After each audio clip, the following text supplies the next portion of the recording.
This is Small Biz Florida, the podcast designed and produced specifically for Florida small business owners and entrepreneurs. Small Biz Florida, talk that works for Florida. This podcast is supported by the Florida SBDC Network, providing the tools, strategies, and expertise to help Florida's business community thrive. Visit the Florida SBDC online at www.floridasbdc.org or contact your local office and get started on your path to success today.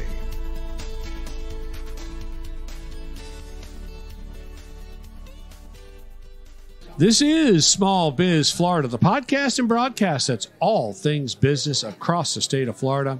And if you've been tuning in lately, you know that Small Biz Florida is on the road. We are at the Florida Economic Development Council's annual conference here in Orlando, Florida. And I am Tom Kindred, your host, and I always welcome the opportunity to attend this conference. All kinds of great information about small business resources and assistance programs. And it's all about building the economy in the state of Florida at this gathering. And we've got one of those innovative providers of assistance and resources in the state of Florida with us right now. We've got Joe Veranese, and Joe serves as CEO of Advanced Manufacturing International. Joe, welcome to Small Biz Florida. Thank you for having me, Tom. Absolutely.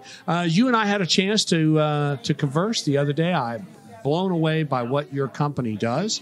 And let me tell you, you're going to be a popular guy after this conversation because all of what you deal with and focus on is really workforce development, certainly across the country, but specifically, for our purposes here in the state of Florida. But before we get into the conversation about AMI, give us a little bit of your background pathway to AMI. Sure. I came from and still part of a group called the National Center for Defense Manufacturing and Machining, NCDMM. I am vice president and CIO of that organization. We have, over the past 3 years, expanded that organization and developed a parent organization, Manufacturing Technology Deployment Group, and then in turn developed a sister company, AMI, Advanced Manufacturing International. The reason we did that is there is opportunity in the DoD space, really in the federal government space, to pull all of the goodness and greatness and workforce development that exists in DoD and has been created with federal funding and pull that into the private sector. And that's much more difficult to do when you have defense in your name. It's much easier to do when you're in a commercial entity like Advanced Manufacturing International. So that's why I have drifted over to AMI, and I'm now the CEO of AMI, pushing the workforce development education programs across various states. Right now we're focused in Florida. AMI is based in Florida, in Clearwater, Florida, to be exact. So you got to make a difference in your backyard before you can go elsewhere. Right. And I guess I don't think anybody needs it, but let's kind of review where we are today, current situation in the state of Florida. Obviously, we can't have a conversation, certainly with a manufacturer, without the first issue coming up, workforce, talent pipeline. I mean, is that a fair statement where we are in the state of Florida today? That is 100% accurate. Okay. There is population growth here in Florida, which means manufacturers are soon to follow. We need to make sure we have a deep, diverse labor pool to satisfy the needs of these new manufacturers, and advanced manufacturing is that cutting edge. And what do you think? I guess if you had to list, the top three issues, what is the difficulty in building that talent pipeline? Is it curriculum? Is it you don't have enough schools? I mean, what do you think? What are the issues? Why? I guess students aren't interested in manufacturing jobs. I mean, what's your take on that? Why are we having the problem of creating the pipeline and filling the jobs? Because they are great jobs. It's a great career. They are. And I'm glad you said my take on it, because this is one of those questions. If you ask 5 people the same question, you're going to get 5 answers. Right. There are plenty of schools that want to do goodness and that already do goodness in certain spaces. A lot of times what we have and what we see as a deficiency is a lack of relevant state-of-the-art curriculum. and also that curriculum tailored to the learner. We like to say at AMI, every learner, where they learn, how they learn. Because if you're at a community college, your average student age, incoming student, is 27 to 29. That means you're going to have the upskill worker, the currently employed worker who's just looking to get some more skills, sitting next to a returning to the workforce mother of 5 who, the kids are finally at school age where they can come back in and get into the workforce. Both of those learners are going to learn differently. Right. You have to be able to present items to them, subject matter to them, in a manner that allows them to consume it. It can't just be the traditional student sits in a chair, professor sits in the front of the class and spews all this great knowledge, and then the person in the audience just absorbs it. You have to be able to give the curriculum, transfer that knowledge in a manner that the learner can accept it. And that's what we really focus on, looking at the community. What is the makeup of that community, including underprivileged, justice involved, previously out of the workforce folks. How does that mix? And then look at the regional manufacturing network. What do they need? And then we bring all of that knowledge together and provide a tailored solution that gives the labor pool everything they need to step in and help those manufacturers. I mean, I certainly don't want to take away from all the innovation that's been going on over the last decade in higher education. Taking classes online, again, being more innovative in delivery of education. So I don't want to take away from that. But are we in a little bit of a situation where we're just doing it the same way we've always done it? Is that sort of where we are, maybe, kind of? It is, and we've pushed a larger and larger percentage of our high school age students, our graduate high school population, into 4-year degrees, which there's nothing wrong with that, as long as it's not underwater basket weaving or left-handed puppetry. Right. We need to have good programs that students coming out of school don't have to look and say, oh my gosh, I got to go to a 4-year school if I'm going to get anywhere. No, there's a ton of great manufacturing jobs. $60,000, $70,000, $80,000 starting wages in the state of Florida. Machine operators, machinists, lathe operators, additive manufacturing technicians, metallurgists, all can be done without 4-year degrees. And our community colleges are poised specifically to provide that training. We just need to meet the immediate need of the regional manufacturing community.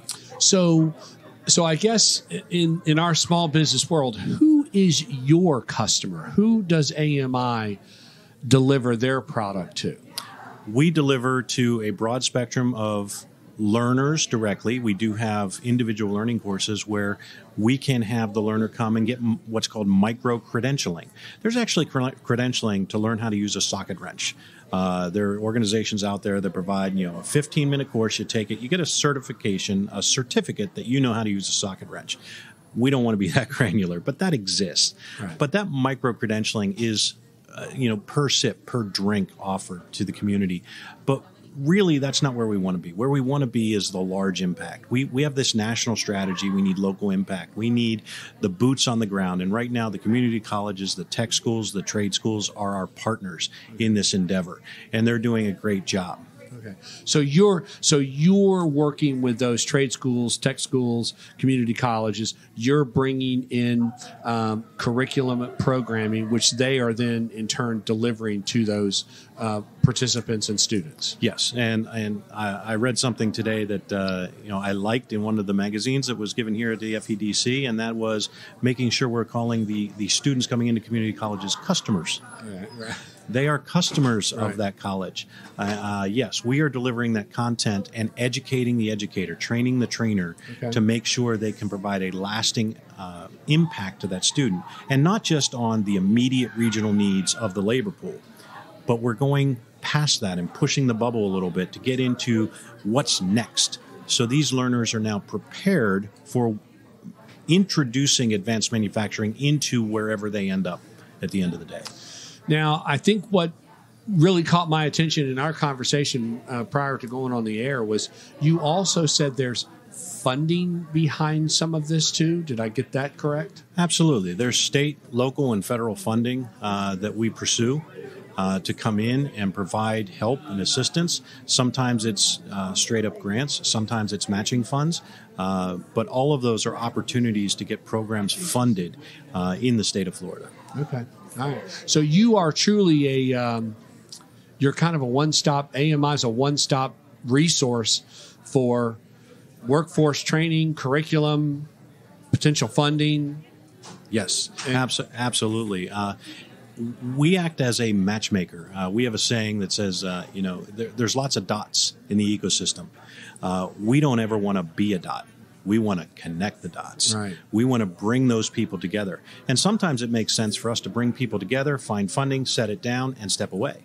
Right. We're not afraid to do that because we've just made 2 new friends. Right. And friends are everything in this community. Well, you are, and obviously, I think to that point, you're not the instructor. You are the connector of these resources. Exactly. College has all that expertise ready to deploy. Yes. Okay. All right. And your background is with the Department of Defense, is correct? Right. So I'm going to assume that a federal agency like the Department of Defense has a vested interest in this workforce pipeline, do they not? Because these small manufacturers are making the products that the government is using. Absolutely. And again, proof of their investment in this is what we get to leverage. We have the opportunity when the DoD funds a training program for the exiting warfighter or upskilling the warfighter. DoD has a responsibility that a certain portion of that material needs to get up and out of DoD and into the community for the betterment of all the community, just as you suggest. We have the opportunity to grab all of that, bring it up out for them, and deliver it and execute it in a local environment. So your phone rings all the time? It does. I'm sure. Pretty busy. I've got a great team, though. So, I mean, do all the state colleges and community colleges across the state of Florida, which has an incredible, robust state and community college system, do they all know about AMI? Are you still kind of introducing your model to them?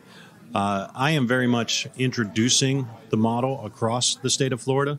We have operated in other states, but now that with AMI, again, being based in Clearwater, we want to make sure that the goodness that we can provide and hopefully provide to the community is here in the state of Florida.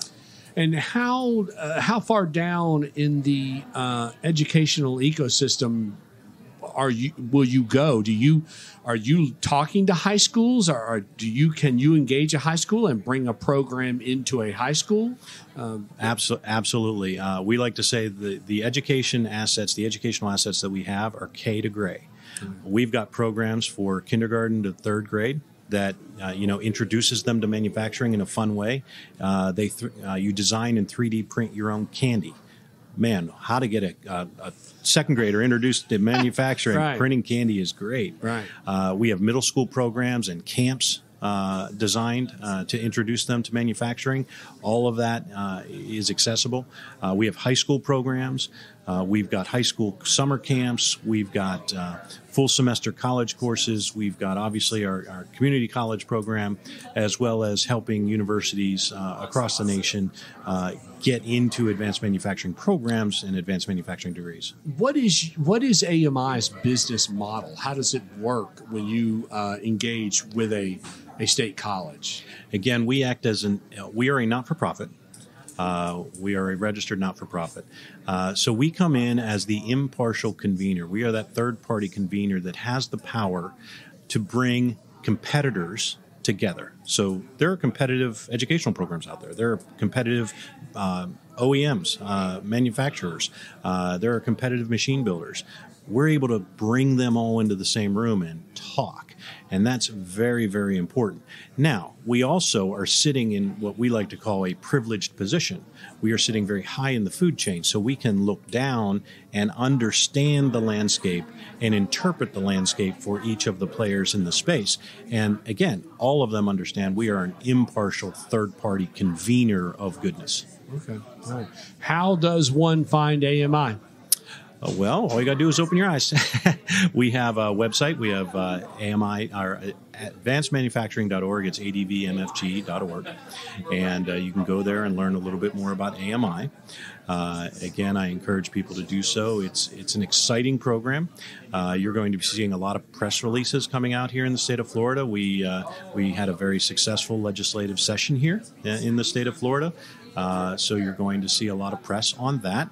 Had conversations with folks I didn't expect to have conversations with about it here at FEDC. So that was exciting, and found some new friends, found some new partners. It's all about making friends and partners. Okay. So we're excited about it. All right. It is Joseph Veranese with AMI, which is Advanced Manufacturing International, a company dedicated to creating deeper talent pipelines for manufacturing here in the state of Florida. Incredible program, Joseph. Thank you very much, Tom, and I appreciate the opportunity to speak with you. Yeah, absolutely. So this is Small Biz Florida. I am Tom Kindred, your host, and we are coming to you from the FEDC conference here in Orlando. Lots going on in terms of economic development across the entire state. So stay tuned. There is more to come. This is Small Biz Florida.